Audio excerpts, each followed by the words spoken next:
বলবি কদিন আগে আমরা দেখলাম বিপিএল নিয়ে একটা মিটিং হলো এবং সেখানে আমাদের ন্যাশনাল কালার্স যারা তারা উপস্থিত ছিলেন। আপনি এসএসসি আইসিসি ডেভেলপমেন্ট ম্যানেজার ছিলেন এই রিজিয়নটাতে। একটা ছোট্ট দুঃখবোধের জায়গায় এনসিএল নিয়ে কোনো মিটিং তো আমরা দেখতে পাইনি, বিপিএল নিয়ে মিটিং দেখতে পেয়েছি। আপনার কাছে কি মনে হয়েছে বিপিএল নিয়ে মিটিংটাও যতটা জরুরি, সেটা একটা ব্র্যান্ডিং ইস্যু থাকে, ক্রিকেটের একটা অনেক বড় প্রায়োরিটির জায়গা, এনসিএল নিয়ে মিটিংটাও তো জরুরি, সেই জায়গাটা অর্গানোগ্রাম সেট করা এবং এটা দোষ কিছুটা আমি আপনাদেরও দেবো।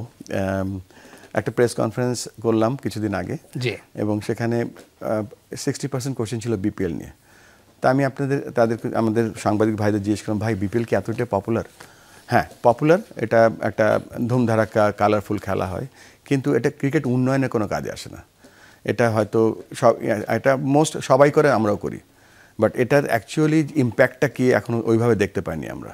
এবং আমি ব্যক্তিগতভাবে অবশ্যই বিপিএল করার পক্ষে, কিন্তু তার থেকেও বড় আপনি যে কথাটা বলেন এনসিএল, যেমন এনসিএল একটা কথা বলি, আমরা বিসিএল আমরা চেষ্টা করছি এবং বিসিএল যে চেয়ারম্যান আকরাম খান, তাকে আমাদের সাথে কথা হয়েছে যে আমরা আমাদের যে 4টা দল থাকে সেখানে আমরা 3টা দল লোকাল নিব, একটা হয় আফগানিস্তান বা শ্রীলঙ্কা থেকে একটা দল আনবো এবং সেই খেলাগুলো আমরা চেষ্টা করবো ডে অ্যান্ড নাইট করাতে এবং পিঙ্ক বলে করাতে। আমরা চেষ্টা করবো যে আমরা প্রথমে একটা পিঙ্ক বল টেস্ট হয়তো আগামী বছর যে কোনো সময় খেলে ফেলতে পারি।